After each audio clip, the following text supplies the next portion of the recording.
Vous écoutez l'émission Il est écrit en balado-diffusion. Il est écrit, c'est un autre regard sur le monde et nous-mêmes à la lumière des pages de la Bible. Bonne écoute.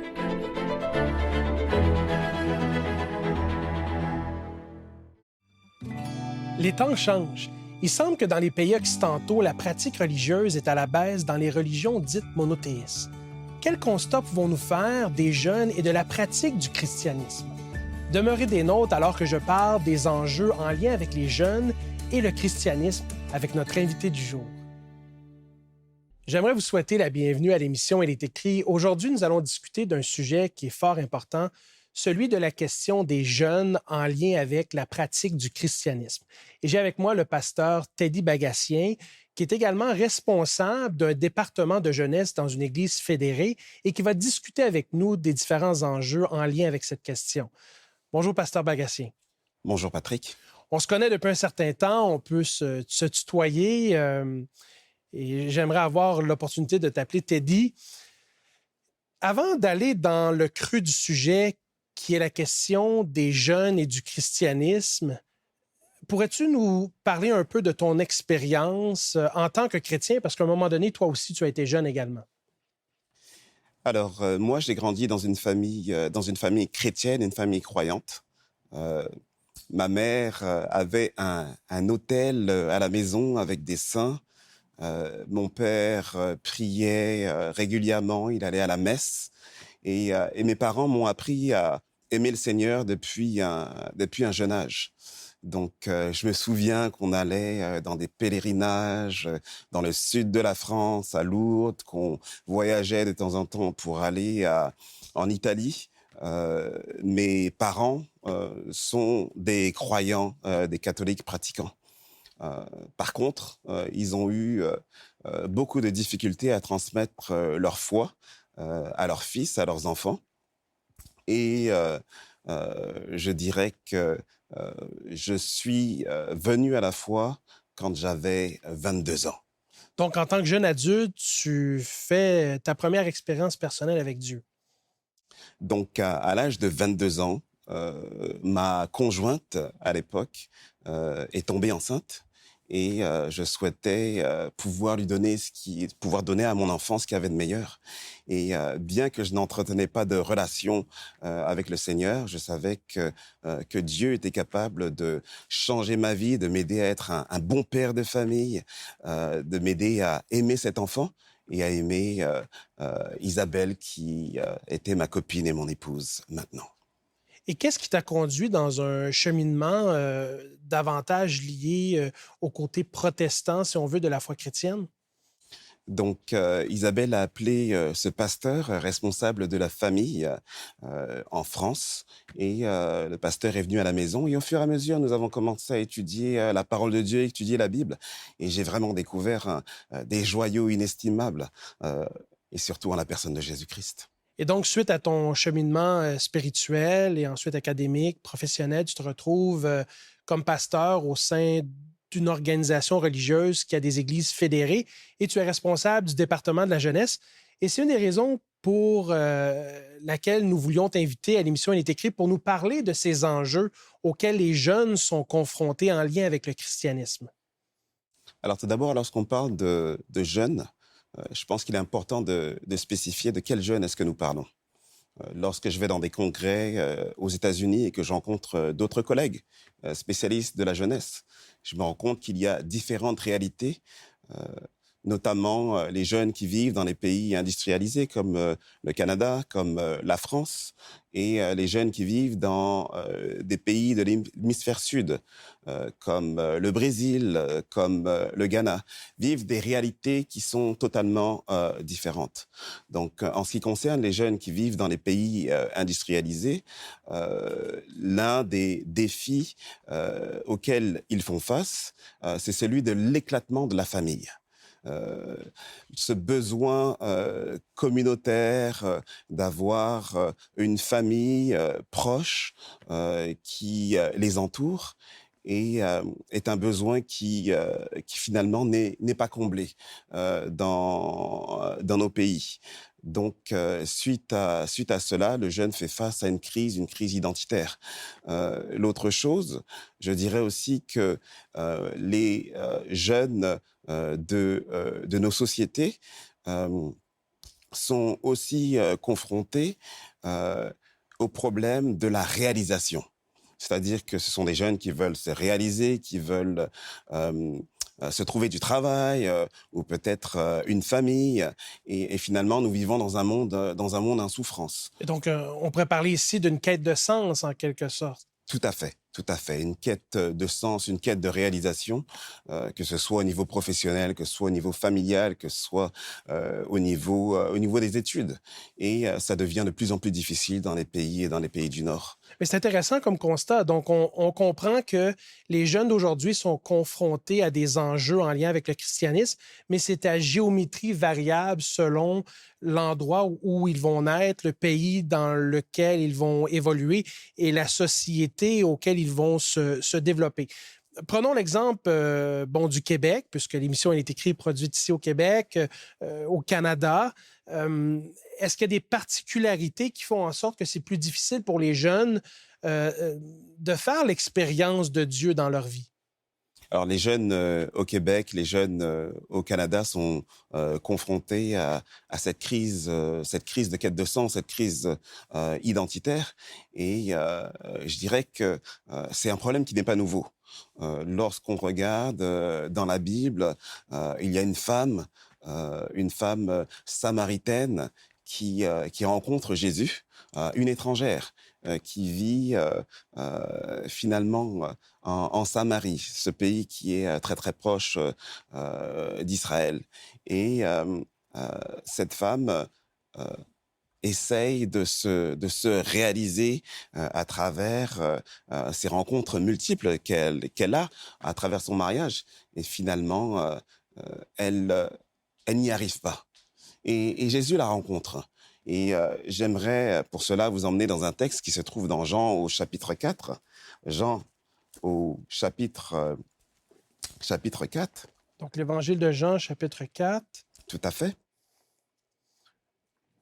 Les versets 13 à 15. Les versets 13 à 15. Je vais te laisser lire le texte pour le bien de nos auditeurs. Alors Jésus lui répondit.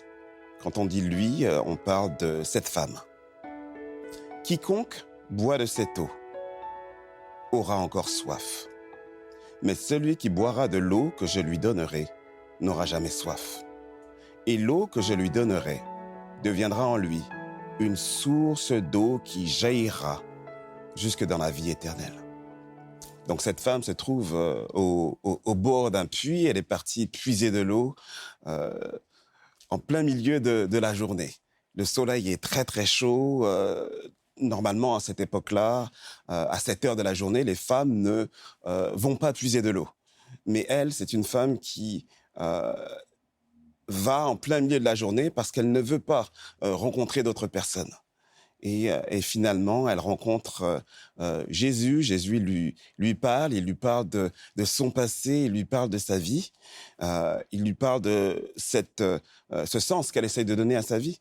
Et finalement, il lui dit qu'elle peut se réaliser en lui. Donc, beaucoup de jeunes manquent de repères dans notre société. Il y a ce manque de repères aussi qui est créé par cette abondance d'informations que l'on trouve et informations contradictoires que l'on a à l'école, que l'on a à l'église, que l'on a peut-être dans nos familles, qu'ils ont lorsqu'ils vont sur l'Internet, puisque maintenant on sait que les jeunes vont chercher de l'information sur l'Internet, sur les réseaux sociaux. Et finalement, toute cette abondance d'informations fait qu'il se trouve dans un monde sans repères. Et ceci est accentué par le fait que leur famille, finalement, ne répond pas souvent à toutes leurs questions. Je trouve ça très intéressant, les points que tu soulèves, parce qu'en quelque part, puis je sais que tu as voyagé comme moi, on a eu le privilège de visiter différents pays. Et je souscris moi-même à l'argumentaire que l'environnement joue pour beaucoup dans le développement spirituel d'un adolescent et même d'un jeune adulte. Euh, Ici au Québec, dans le système d'éducation, en fait, c'est tabou d'adresser toute la question de la religiosité. Mais si on va dans les pays que tu as mentionnés, que ce soit le Brésil ou le Ghana, on peut même retrouver dans le système d'éducation des points de repère religieux où le christianisme semble être tissé dans le tissu social de la société. Euh, Évidemment, on a eu le privilège d'enregistrer un certain nombre d'émissions avec des jeunes qui sont venus à Il est écrit. Une de ces émissions avec un adolescent a été diffusée dernièrement.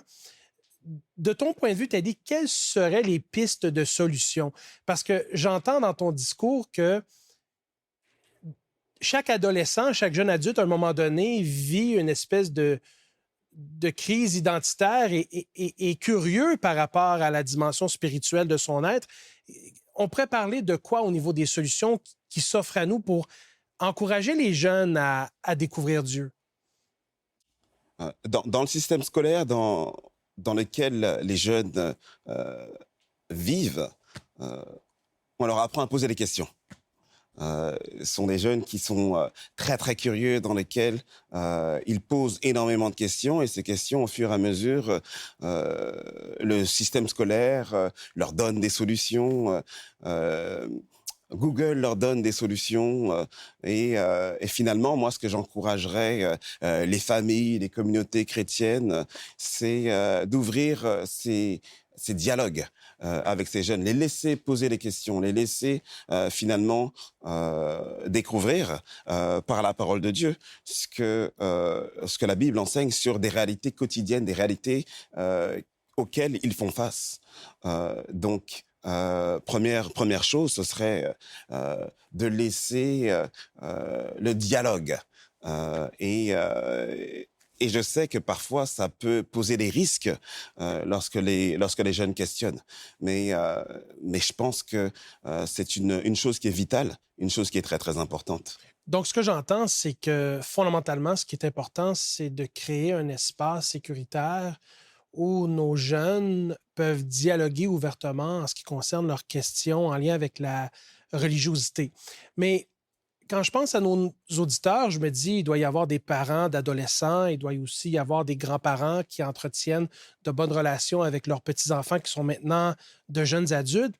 Quels conseils ou suggestions pratiques pourrions-nous donner à nos auditeurs qui aimeraient transmettre la foi chrétienne aux adolescents et même aux jeunes adultes qu'ils côtoient dans leur quotidien? Alors, je suis moi-même parent de 2 jeunes adultes de 18 ans et de 22 ans. Donc, généralement, le vendredi soir, c'est le moment où on commande de la pizza. Les filles aiment énormément la pizza. Et ce qu'on fait, c'est qu'on laisse la porte ouverte afin qu'elles puissent inviter leurs amis. Et lors de ces moments de partage, nous jouons des instruments de musique, la guitare et autres, à la maison, en famille. Et les jeunes peuvent venir avec toutes leurs questions. Donc, ils ont des questions sur les relations amoureuses, des questions sur des faits d'actualité. Et finalement, on accueille les questions à la lumière de la parole de Dieu. Et lorsqu'on ne trouve pas de solution, lorsqu'on n'a pas de réponse, on leur dit tout simplement, on est authentique, il va falloir qu'on cherche davantage. Je pense que les jeunes recherchent l'authenticité, ils en ont besoin.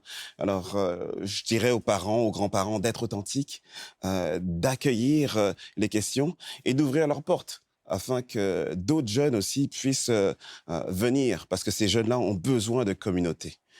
Leurs communautés sont très, très virtuelles, mais ils ont besoin de communautés physiques. Je trouve ça très intéressant parce que j'ai aussi l'opportunité d'être père de 4 enfants, 2 adolescents et 2 préadolescentes.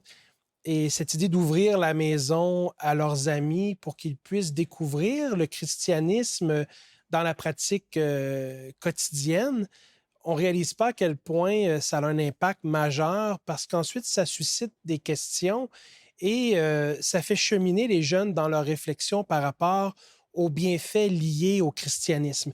Et si tu avais à t'adresser aux adolescents et aux jeunes adultes qui sont en crise identitaire, peut-être en quête de sens, sur les bienfaits du christianisme, qu'est-ce que tu partagerais avec eux? Ce que je leur dirais, c'est que la Bible est un livre fantastique, formidable. Dans cette Bible, on parle de tout un tas de défis, des défis de dépression. On regarde quelqu'un comme Élie, qui était un prophète, quelqu'un qui finalement aimait le Seigneur. Et on se rend compte que Dieu vient à sa rencontre. On a des personnages comme cette femme samaritaine qu'on vient de parler, qui est en peine de cœur, en quête de sens. La Bible répond à toutes ces questions-là. Je pense que bien souvent, les jeunes vont chercher des réponses sur les médias sociaux, sur Google. Ce que je leur dirais, écoute, je leur dirais de lire la parole de Dieu, parce que Dieu a les réponses à toutes leurs questions, et de ne pas se priver de ce bienfait. Et est-ce que tu penses que ces jeunes peuvent vivre une relation authentique avec Dieu malgré les obstacles, les enjeux de la société contemporaine comme celle du Québec et même du Canada? Tout à fait, tout à fait. Je pense que les jeunes peuvent vivre une foi authentique au XXIe siècle, une foi qui, elle, bien sûr, ne fait pas abstraction des défis contemporains, mais une foi qui est une foi éclairée. Lorsque j'ai finalement embrassé le christianisme, il y a de cela plus d'une vingtaine d'années, je suis venu avec tous mes doutes, avec tout mon scepticisme. Et finalement, j'ai cheminé avec quelqu'un qui lui, aimait le Seigneur et qui m'a aidé à grandir. Le mentorat est vraiment à la mode ces jours-ci. Les jeunes recherchent souvent des modèles. Ce que je leur dirais, c'est de se rapprocher de quelqu'un qui va les écouter, quelqu'un qui va les accueillir, mais quelqu'un qui est spirituel, qui aime le Seigneur. Et je pense qu'il n'y a pas meilleur modèle dans les Écritures que Jésus lui-même. Et je me dis, quand il est question de la jeunesse, des fois, un des discours qu'on entend, c'est que bon, la religion, c'est pour les personnes plus âgées et certains jeunes vont fréquenter l'Église et ils ont le sentiment d'être méprisés par les adultes et à pas nécessairement trouver leur place au sein de la communauté des croyants. Est-ce que la parole adresse cet enjeu? Je me souviens de Paul, l'apôtre Paul, qui lui a pris sous son aile un jeune homme qui s'appelle Timothée. Et il lui écrit une lettre qu'on peut certainement voir maintenant dans 1 Timothée chapitre 4 au verset 12. Première épître de Paul à Timothée au chapitre 4 au verset 12. Oui, je me propose de lire le texte pour nos auditeurs. Et c'est Paul qui écrit à Timothée « Que personne ne méprise ta jeunesse, mais sois un modèle pour les fidèles en parole, en conduite, en charité, en foi et en pureté. » Alors, je pense que Jésus aime les jeunes, que l'apôtre Paul, lui aussi, aime les jeunes. D'ailleurs, il prend Timothée sous son aile. Les jeunes ont tendance à croire que le christianisme, c'est l'affaire des personnes âgées, c'est l'affaire des parents. La parole de Dieu nous montre qu'aujourd'hui, que Dieu a des réponses, que Jésus a des réponses pour ces jeunes-là. Et je les invite à embrasser cette foi. Et à découvrir effectivement les bienfaits d'une relation avec Jésus, une amitié avec Jésus, qui peut faire toute la différence dans leur vie. Teddy, j'aimerais te remercier d'avoir pris un moment pour être avec nous aujourd'hui à l'émission Il est écrit. Aurais-tu la gentillesse de prier pour nos auditeurs, spécialement pour la jeunesse? Tout à fait. Seigneur éternel, je voudrais te prier pour ces jeunes qui vivent dans un monde en bouleversement, ces jeunes qui ont tout un tas de questions, ces jeunes qui se pose la question, est-ce que le christianisme est vraiment pour moi? Et qui parfois, Seigneur, souhaiterait que tu puisses leur donner une réponse. Je prie afin que tu puisses toucher leur cœur, leur montrer que dans cette belle parole, il y a tellement de conseils, tellement de belles choses, car tu veux changer leur vie. Je prie, Seigneur, afin que tu puisses aussi mettre une personne, un mentor, quelqu'un sur leur chemin, afin de les éclairer. Au nom de Jésus, nous t'en prions. Amen.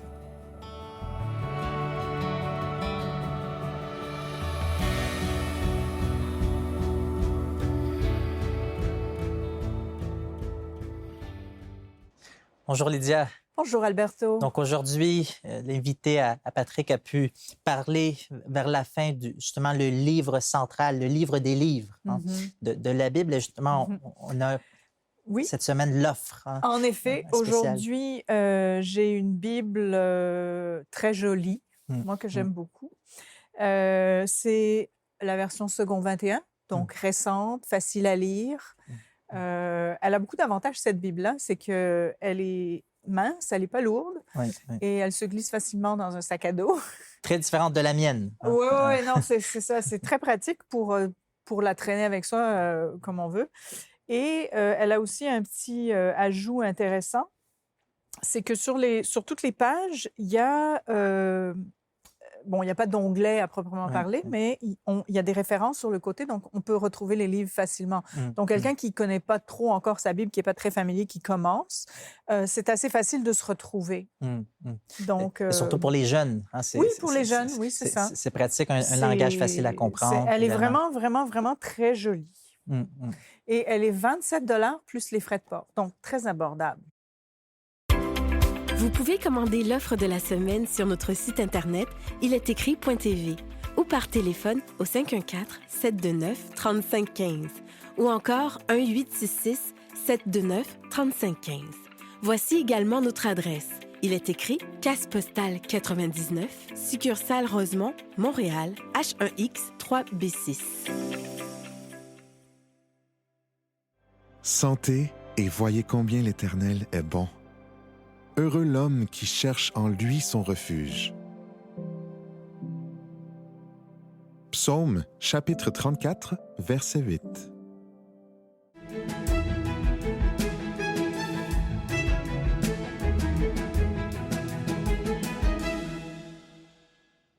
Donc, pour la question de cette semaine, Lydia, c'est une question qui nous a été posée sur le web concernant Moïse. Pourquoi est-ce que Dieu n'a pas permis à ce que Moïse entre dans la terre promise? Voilà. Une très bonne question, suite en passant, et ça va nous permettre de voir davantage le caractère de Dieu à travers cette histoire. Donc, on va aller lire le passage, en fait, le verset, concrètement, où est-ce que Moïse a commis justement un péché, a mal représenté Dieu. Par la suite, on pourrait échanger un tout petit peu autour de ce verset. Donc, ça se trouve dans Nombre, le chapitre 20, le verset 11 à 12. Puis Moïse leva la main et frappa 2 fois le rocher avec sa verge. Il sortit de l'eau en abondance. L'assemblée but, et le bétail aussi. Alors l'Éternel dit à Moïse et à Aaron, « Parce que vous n'avez pas cru en moi, pour me sanctifier aux yeux des enfants d'Israël, vous ne ferez point entrer cette assemblée dans le pays que je lui donne. » OK. Mais en fait, le passage que tu as lu commence au moment où il frappe le rocher. Oui. Mais ce qui s'est passé avant, c'est que c'est important parce que c'est le moment où Dieu lui a demandé de demander au rocher, parler au rocher, pas de le frapper. Et lui, il était impulsif. Je veux dire, il avait une foule qui avait soif. Donc, la pression devait être énorme. Et il a perdu patience. Et ça venait pas assez vite. Alors, il a frappé. Oui. Et c'est là que c'est intéressant ce que le verset biblique nous dit, hein, ce péché de Moïse qui était bien placé. Hein, c'est un leader, tout simplement. Et ça vient avec une responsabilité, cet aspect-là. Dieu, comme tu mentionnes, Dieu lui a demandé quelque chose concrètement. De précis. Malheureusement, il était un peu, on pourrait dire, stressé. Sûrement, ou... oui. Il n'a pas montré, en tout cas, la miséricorde que Dieu montre à travers la Bible. Et c'est là que Dieu dit, écoute, tu ne m'as pas représenté comme il faut devant le peuple. Le peuple pense que je suis un Dieu qui se fâche comme ça. C'est ça. Alors que ce n'est pas le cas.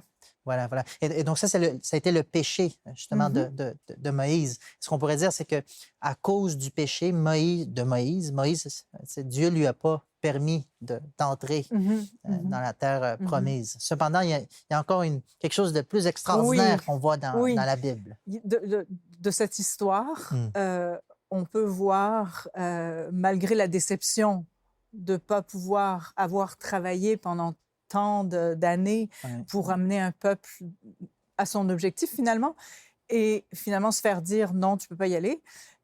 C'était terrible, ça devait être terrible. Mais il n'a pas, Moïse, il n'a pas perdu cette relation qu'il avait avec Dieu. Et d'une certaine façon, il a été récompensé, si on veut.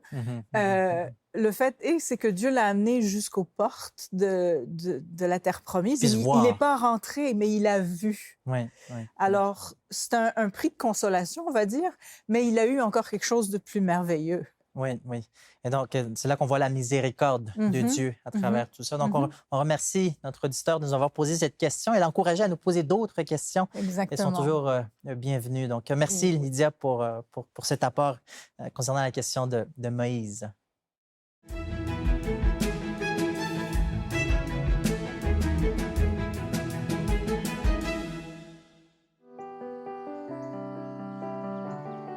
Fais-moi dès le matin entendre ta bonté,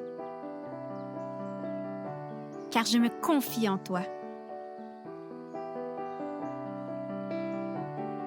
Fais-moi connaître le chemin où je dois marcher, car j'élève à toi mon âme.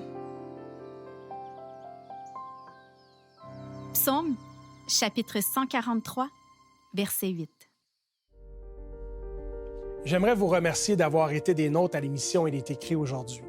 J'aimerais vous encourager à communiquer avec nous afin de vous procurer l'offre du jour. De plus, si vous avez des sujets de prière, nous vous invitons à nous envoyer une communication via nos plateformes de réseaux sociaux, soit un commentaire sur notre page Facebook ou même un commentaire sur notre chaîne YouTube. Il nous fera plaisir de prendre en note vos sujets de prière et de prier pour vos divers besoins. Mais d'ici là, souvenez-vous, il est écrit, « L'homme ne vivra pas de pain seulement, mais de toute parole qui sort de la bouche de Dieu. » Cette émission a été préparée par l'équipe d'Espoir Média Québec. Laissez-nous vos commentaires, questions et suggestions sur ilétécrit.tv. Si vous avez apprécié ce balado, partagez-le.